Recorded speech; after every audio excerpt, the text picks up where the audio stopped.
everyone, welcome back to the channel. This week I'll be starting off with the first of my 4-part series covering all of the classes in the new 2024 Player's Handbook.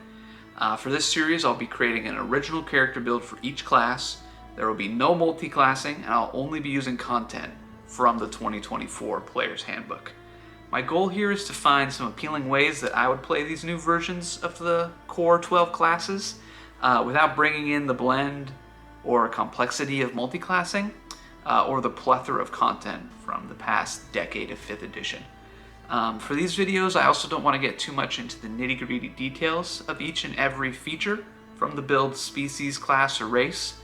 There are just a load of great videos, articles, and threads covering every detail featured in this book.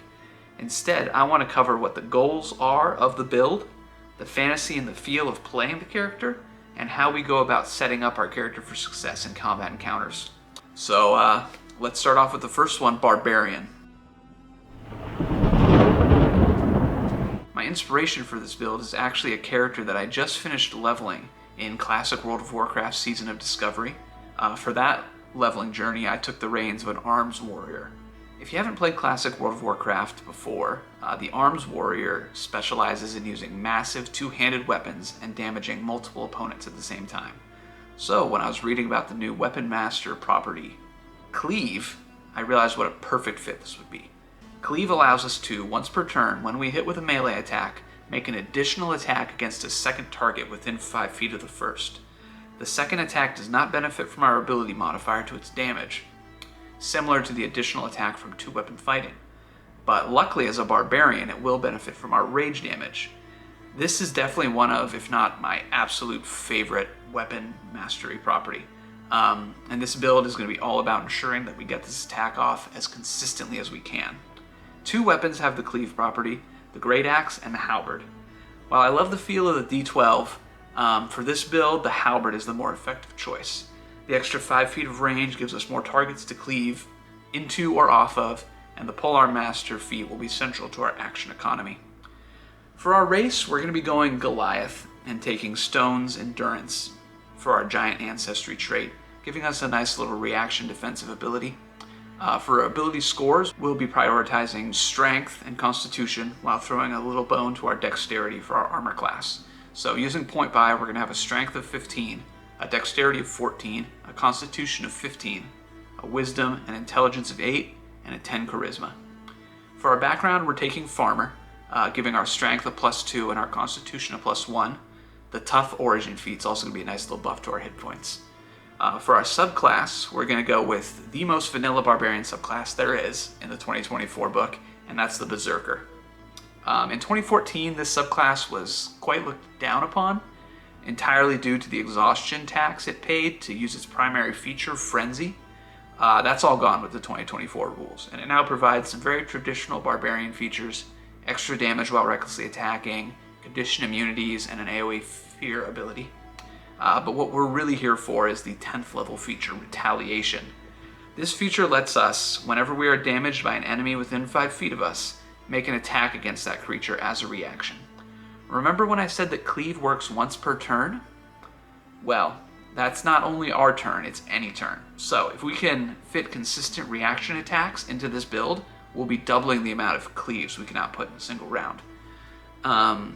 So for feats, there are 3 feats that we'll be taking with this build.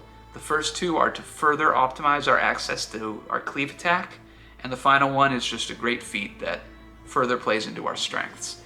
At level 4, we are going to take Polearm Master. This feat always has been and still is a fantastic way to round out a martial character's action economy. It gives a character an additional bonus action attack and allows opportunity attacks to proc when a creature enters our range. The bonus action Half Strike is only a d4 for damage, but if we miss with our main attack, it will still allow us another chance to proc our Cleave.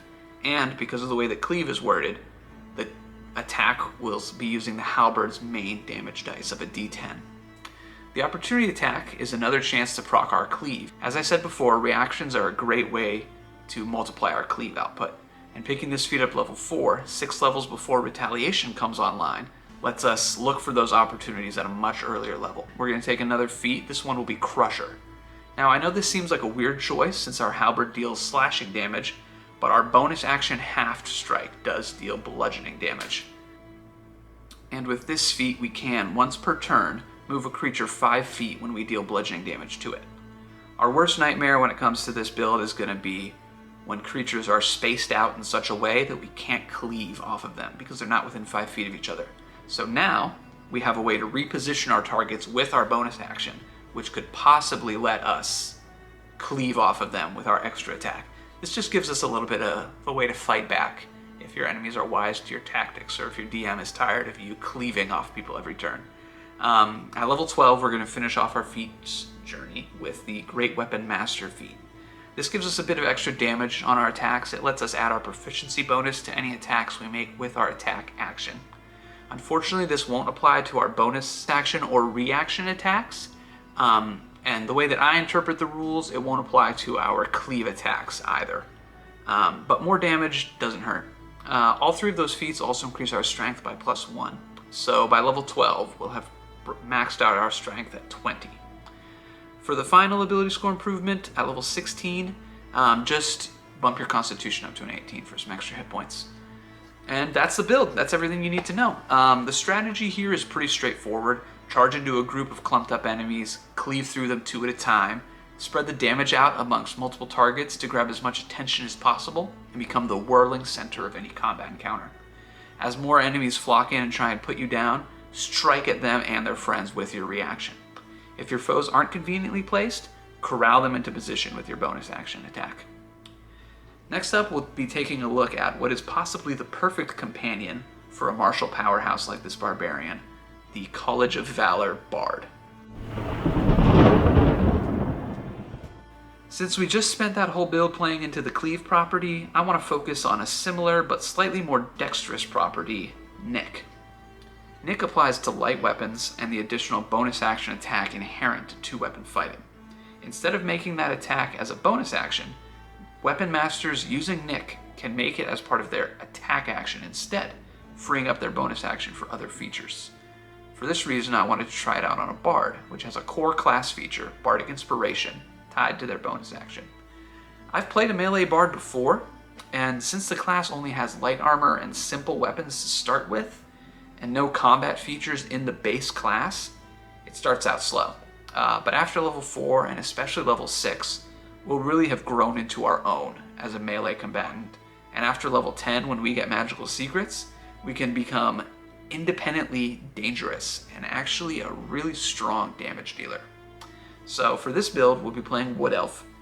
Nothing from this race particularly plays into the build, but I did want to get through all the races, and Wood Elf is a good fit for a speedy and dexterous combatant.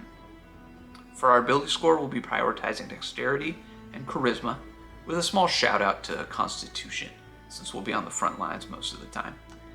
Using point buy, we'll have a strength of 8, a dexterity of 15, a constitution of 14, wisdom of 10, intelligence of 8, and a charisma of 15. Taking the Wayfarer background, we'll put +2 into our dex and +1 into our charisma. This also gets us the much lauded and legendary Lucky Feat, giving us some at-will rerolls of d20 tests and forcing disadvantage onto enemy attack rolls of our choice. This isn't tied to any action either. You don't have to burn a reaction to spend your luck points, so it's just purely free, which I think is really great. For our subclass, as I mentioned before, we are going College of Valor. Right off at level 3, this will give us martial weapons and medium armor proficiency, letting us upgrade to scimitars and medium armor.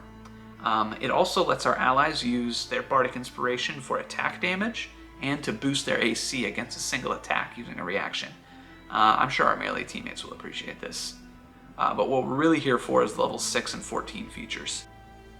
Level 6 gives us our version of extra attack, which lets us substitute one of the attacks in our attack action for the casting of one of our cantrips.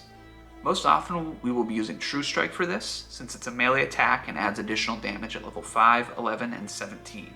That's just free damage for the rest of our career. True Strike does use our charisma for hidden damage instead of our dexterity, so it's important to keep our charisma growing, as well as our dexterity. Also, our charisma dictates how many Bardic Inspiration points we have, so it's always useful to keep that high. Level 10 will be getting magical secrets, and from here on out we can take spells from any spell list. Prioritize combat buffs like haste or any high level spells from ranger or paladin like steel wind strike or destructive wave. Also pick up shield as soon as possible for a nice reaction armor class buff. I would also consider grabbing divine smite and holding it in your back pocket for when you land a critical strike. A true strike crit, adding those d6 radiant damages, coupled with divine smite at a high level spell slot, that would just make for a gigantic hand of radiant damage dice. We'd almost feel like a paladin, but with more spell slots. But in my opinion, the best spell from this book for our build is the new druid spell, Fount of Moonlight. It's basically a Super Saiyan transformation. It causes all of our melee attacks to deal an extra 2d6 radiant damage. It also gives us a nice blind an enemy who attacks us on a reaction ability, which is pretty great, but really we're here for the extra damage. Since we have extra attack and we'll be utilizing 2-weapon fighting to make 3 attacks with our attack action, this is a load of extra damage dice per round. Plus the extra radiant damage from True Strike, one of those hits is going to be dealing a whole handful of d6s. Lastly, for our class features is the Battle Magic feature from College of Valor. Whenever we cast a spell with a casting time of 1 action, we can make a weapon attack as a bonus action. And since we'll be casting True Strike every time we attack, this nets us that bonus action attack every single round. So now we'll be doing attack, True Strike attack, Nick attack, Battle Magic bonus action attack for 4 attacks per round at this level. So, like I said, at this point, we're a very respectable melee damage dealer. Now let's look at some feats to throw in with this build. At level 4, we'll need to take the Weapon Master feat. College of Valor doesn't actually give us a weapon mastery, so this is how we'll be getting our mastery with scimitars to take advantage of the Nick property. This also brings our dexterity to 18. At level 8, I think it's a good idea to take Fey Touched. We'll choose Hex for our first level spell and gaining Misty Step as well. Hex is a nice buff to our combat melee damage, and Misty Step's always nice to have on a character that exists in melee. This feat will also bring our charisma to 17. At level 12, we're going to take the ability score improvement feat and bump our charisma to 18 and our dexterity to 19.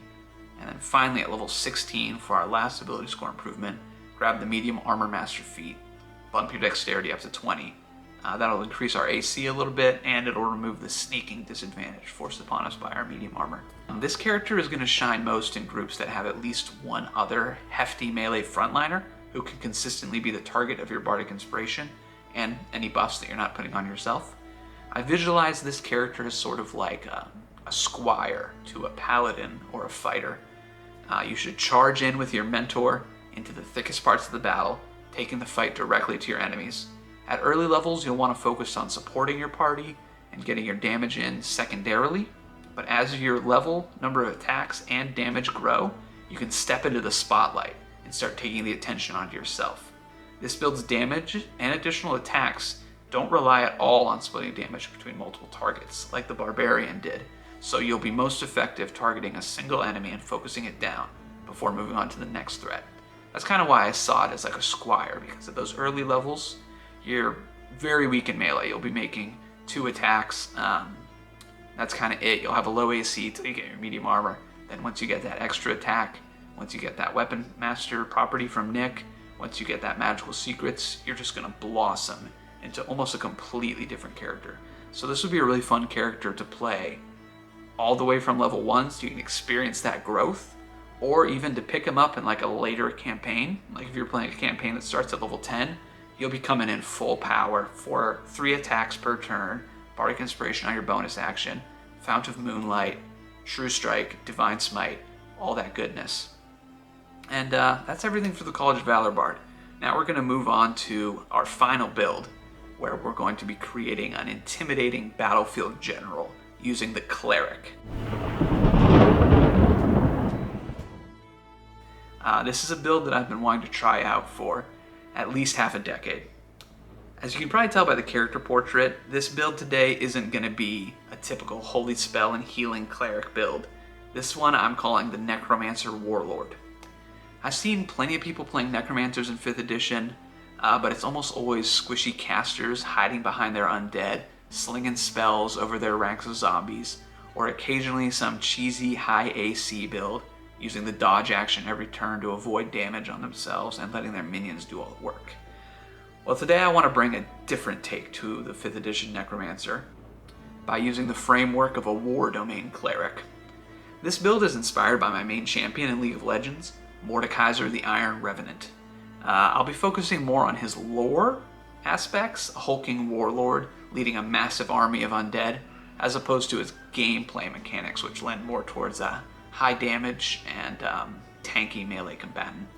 The crux of this build will be the spell Animate Dead, which we'll gain access to at level 5. Before that, we'll basically be operating like any other melee cleric build. For our species, we're going to go human for that extra origin feat. Take Magic Initiate Wizard and choose Wisdom for your spellcasting ability. For cantrips, we're going to take Chill Touch for an on-theme necrotic range damage option. And we'll be taking True Strike once again for some scaling melee attack damage. Coupling True Strike with the Cleric's Blessed Strikes lets us turn our melee attacks from a single dice roll into a whole handful. And for our first level spell, we're going to grab Shield. We all know why. It's one of my favorite first level spells, and we like to have a high AC. So for our ability scores, we're going to want to prioritize Wisdom primarily. That's got to be our top ability score. But we also want a good Constitution. And unfortunately, since we'll be wearing heavy armor, we will need a 15 strength to meet the requirements for plate mail. So that feels a bit wasted, but it's always good to have a nice strength, so I don't mind too much. Using point buy, we'll be at a strength of 15, a dexterity of 8, a constitution of 14, a wisdom of 15, an intelligence of 10, and a charisma of 8. For background, once again, for the second time in this video, we're going to take farmer. The tough feat's just too good, and we'll take extra hit points anytime. Put your +2 into wisdom and your +1 into constitution. At first level, you'll want to take the Protector Divine Order to get proficiency in martial weapons and heavy armor. Now we can use a Warhammer, a shield, and the best heavy armor we can find. For our subclass, like I said, we'll be going War Domain. This gives us an extended spell list, which I'm glad to see features the spell Steel Wind Strike, a welcome change from the 2014 version of the subclass. We also get a bonus action attack option in War Priest, and a way to buff ours and our allies' attack rolls with our Channel Divinity in Guided Strike. Additionally, we get a very unique 6th level feature, War God's Blessing, which lets us use our Channel Divinity to cast Shield of Faith or Spiritual Weapon without needing concentration. But none of that is what we're here for this build. We are here for the 3rd level spell, Animate Dead, which we can pick up at 5th level. This spell works exactly the same as it did in the 2014 Player's Handbook. We target a pile of bones or the corpse of a medium or small humanoid. A skeleton or zombie is then animated, which is under our control for 24 hours. You can also use this spell to reassert control over your undead minions by casting it on those minions before the 24 hours is up. Each casting of the spell reasserts control over 4 creatures. Upcasting the spell increases the number of minions we can raise and the number we can reassert control over by 2 per spell slot level above 3rd.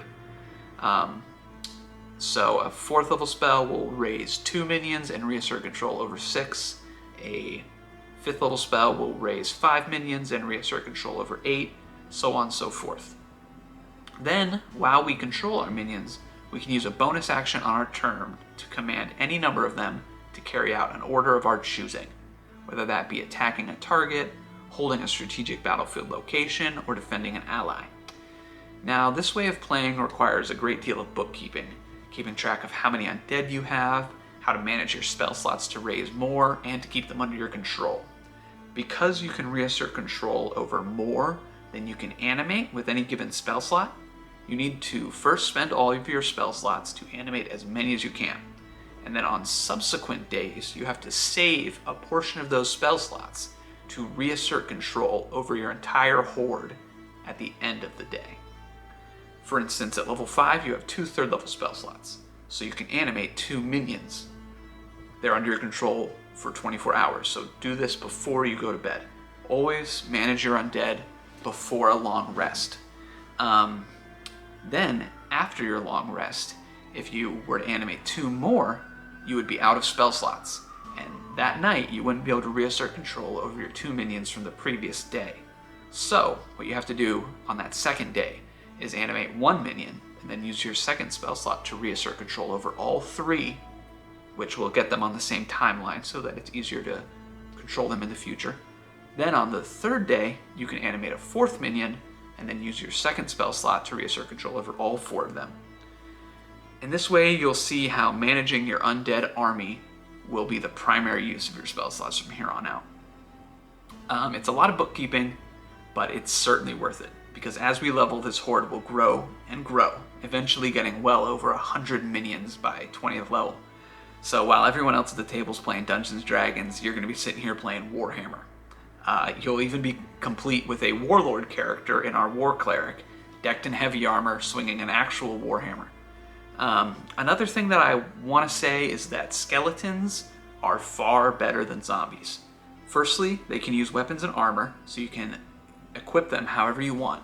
But more importantly, the description of the spell requires the corpse of a humanoid to raise a zombie, not the corpse of an undead. So once a zombie is slain, you cannot reuse its body. So every body that you find is only good for 1 casting of Animate Dead. However, the skeleton only requires a pile of bones.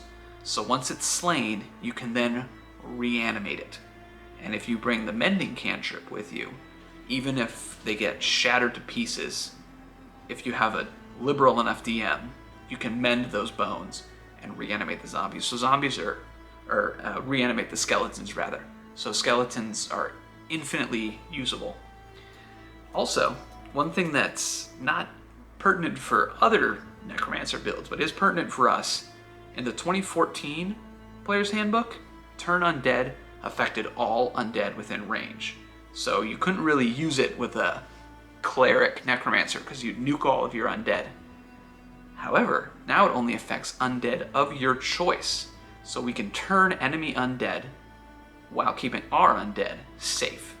This means that in a Necromancer versus Necromancer battle, we're always going to have the upper hand. We can just walk in, turn all their undead, and then have our undead attack them.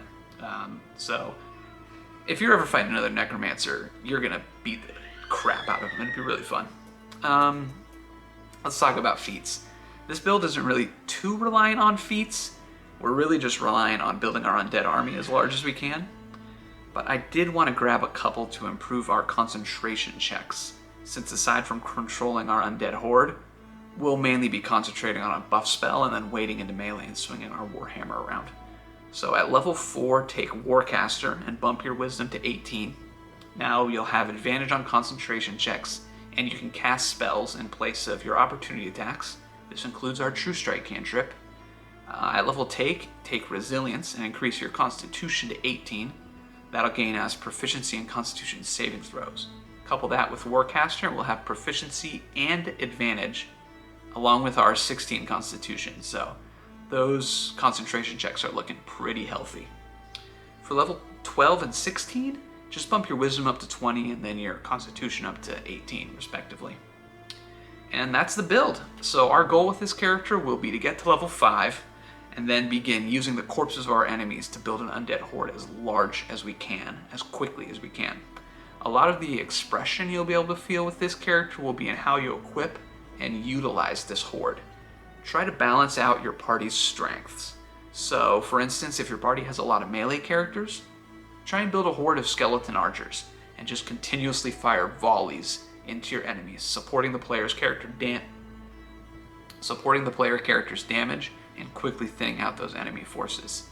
Or, on the flip side, if your party has a lot of ranged characters, you could create a detachment of skeletons with spears and shields, or even like just a meat wall of zombies. Just create a defensive wall around those squishy party members, covering them from enemy attacks and granting them impunity to just rain that damage in from afar while you wait in the middle, beat people up with your warhammer, maybe take a few skeletons with you to be like an elite bodyguard.